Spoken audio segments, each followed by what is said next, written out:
Wauzaji wa nyama katika maduka ya nyama yaani mabucha wametakiwa kufuata taratibu zote za ufanyaji biashara hiyo, ikiwemo kujisajili bodi ya nyama na kuwa na leseni ya biashara, jambo litakalosaidia kuwa na sifa za kukopesheka vifaa vya kisasa vya kwenye bucha. Fursa zinazotolewa na taasisi mbalimbali za kifedha zikiratibiwa na bodi ya nyama nchini. Hayo yamesemwa na kaimu msajili wa bodi ya nyama nchini Tanzania, Bwana Imani Sichalwe, katika taarifa aliyotoa kwa vyombo vya habari kuhusiana na kufanyika kwa utaratibu wa kukagua kazi za wadau, hasa wauzaji wa nyama katika maduka ya nyama yaani mabucha katika jiji la Dar es Salaam.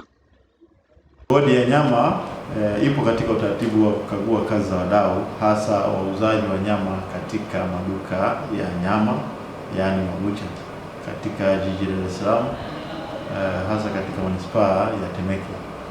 Na katika ukaguzi huu tumebaini changamoto mbalimbali, ikiwemo ya baadhi ya wafanyabiashara, pamoja na elimu kubwa ambayo tumewapa, ukaguzi wa mara kwa mara katika maeneo yao kufanyika, bado wanauzia nyama katika mazingira ambayo haridhishi. Kwa hiyo bodi ya nyama ipo katika kujaribu kurekebisha hilo, lakini changamoto nyingine ambayo tunaiona kwa wadau hao ni kwamba wanakosa mitaji kwa ajili ya kununulia vifaa hivi ambavyo vinahitajika. Vifaa hivi ni mashine ya kukatia nyama ambayo ni ule msumeno unaotumia umeme, lakini kuna nondo zile za aluminium, kuna mizani ya dijitali au mizani ya saa, mafriji na vifaa vingine kama chopping boards, ile unaita kwa lugha ya kienyeji tunasema gogo la plastiki. Kwa hiyo vifaa hivyo hawana kwa sababu ya changamoto mbalimbali, lakini changamoto hizi zinatokea kutokuwa na mitaji, kwa sababu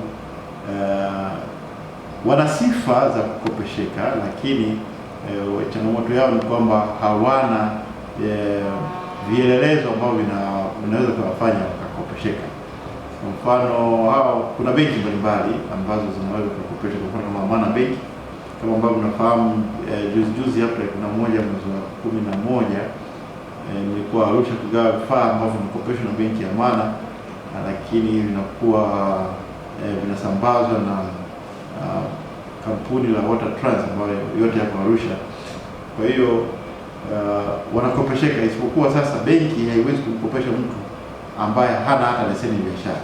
Kwa katika manispaa ya Temeke tumeona kuna changamoto ya wafanyabiashara wa nyama kutokuwa na leseni za biashara. Hii ni kutokana na kutokuwa na uelewa wa namna gani ya kupata hiyo leseni.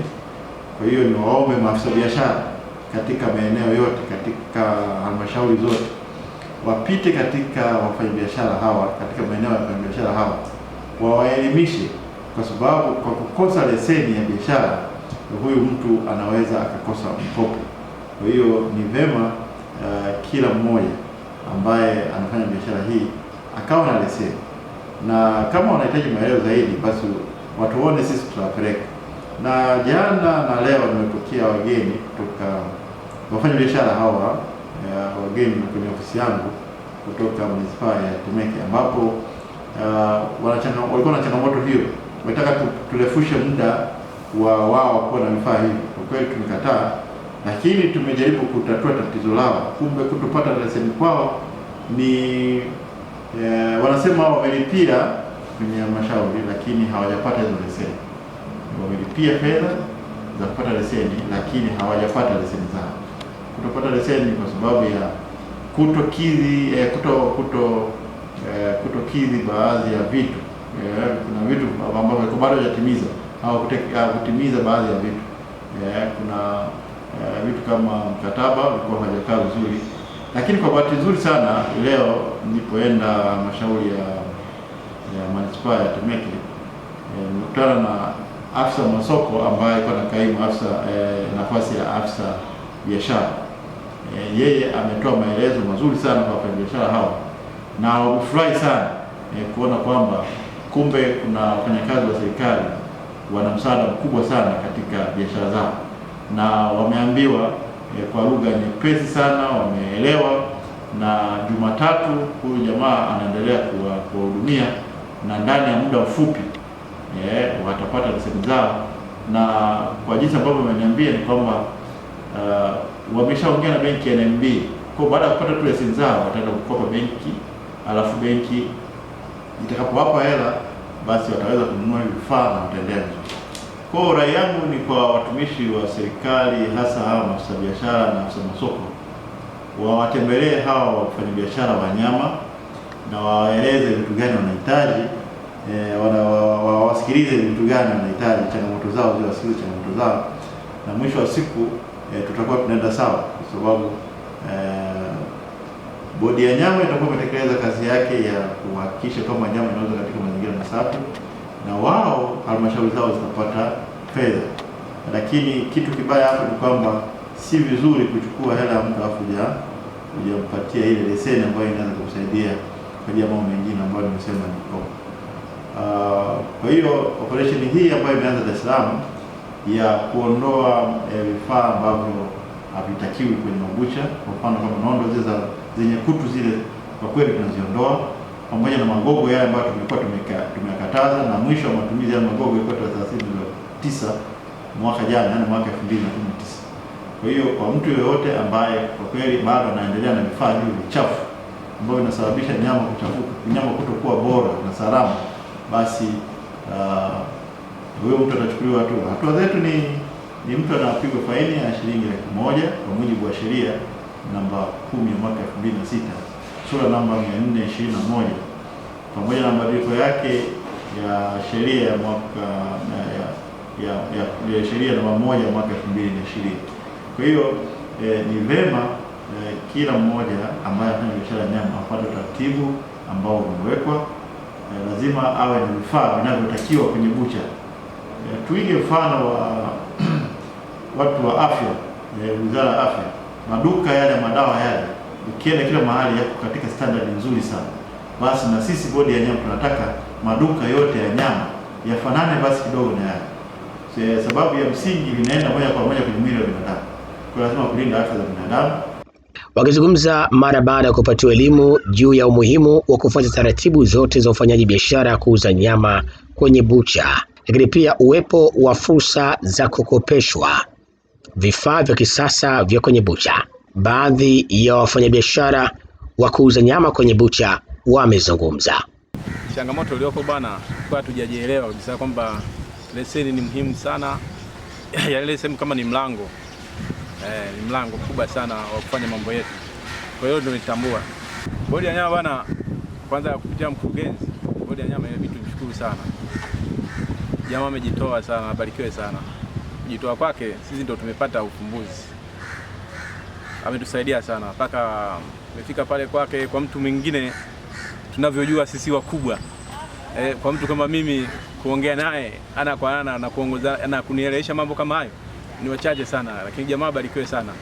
Katutoa pale kwake, katushauri, baada ya ushauri katuambia leteni vitambulisho vyenu na dokumenti zenu za kulipia. Vizuri paka tukampa dokumenti, tumempa dokumenti. Tumeongozana mpaka wilayani au soba kwa maafisa wenzake. Nadhani ufumbuzi wa leseni sasa utakuwa umekwisha. Bodi ya nyama tunashukuru sana kwanza tu kwa afisa wa usajili wa nyama Tanzania, manake tunaweza tukazungumza kwamba si rahisi kupata bosi kama huyo atuchukue mpaka tulete hapa. Tunasema tunashukuru kwa sababu ya ukiritimba aliotukuta kule, nasi ukiritimba katukuta tuko kwenye hali mbaya. Ni kweli hali mbaya. Baada ya kumwelezea kwa kuwa ndani mwake kuna utu wa ubinadamu, akaliona hilo, akatuchukua mpaka ametuleta hapa manispaa, na hakika mpaka leo tumefikia sehemu tulizopitia. Tunafikiri tena ukiritimba uliotusumbua mwaka jana kwa ajili ya kutokupata leseni hautapatikana, kwa sababu tayari tumeshatukabidhi na maafisa wa masoko, yule mwenye ofisi yake pale Stilio, na tayari imeshatukabidhia na ambayo atashughulikia hapa manispaa. Kwa hiyo nafikiri mwaka huu tutapata leseni, lakini kikubwa zaidi kilichotufanya tupate labda mwaka huu tutapata leseni nzuri ni kupitia bodi ya nyama. Bodi ya nyama kiukweli niseme huyu afisa amekuwa ni binadamu kwa kutusaidia sisi katuona vile vile, kwa sababu nikizungumza tu lingine ambalo kubwa zaidi kwenye maisha ya sisi tunayouza nyama, kwa mfano labda kuna wafanyabiashara wakubwa na wafanyabiashara wadogo, hasa sisi wafanyabiashara ambapo uwezo wetu mdogo. Kiukweli kwa afisa huyu ametusaidia sana, kwa sababu tukipata leseni nafikiri tunapata hata mikopo angalau tuweze kununua vifaa vya kwa ajili ya kuendesha ile biashara ya nyama.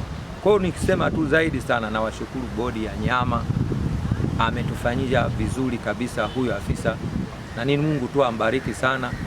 Changamoto ya leseni kwa kweli, kutokana na hawa ingekuwa inafanya hivi kwamba changamoto ya leseni, watu wanashindwa kuja kuchukua leseni kutokana na vitu vingi sana. Wakija hapa nataka ulete hichi hapa, wengine wanashindwa. Tukutana kwa bodi ya nyama, ametusaidia sana, ametuleta mpaka wilayani huko kutafuta leseni, na tumeongea mpaka tumekubaliana na afisa wa kutoa leseni, wote tushakubaliana nao. Kwa vizuri sana, tushapata leseni, tutakimbilia humo kwenye mabenki ili kupata leseni. Ya kukosa leseni ndio inayotusababisha mpaka tunashindwa kwenda kukopa sehemu nyingine zote zile. Utaratibu huu wa ukaguzi wa kazi za wadau wa nyama nchini unaofanyika na bodi ya nyama ni utaratibu wa mara kwa mara, ukiwa na lengo la kuhakikisha kuna upatikanaji wa nyama bora na salama hapa nchini.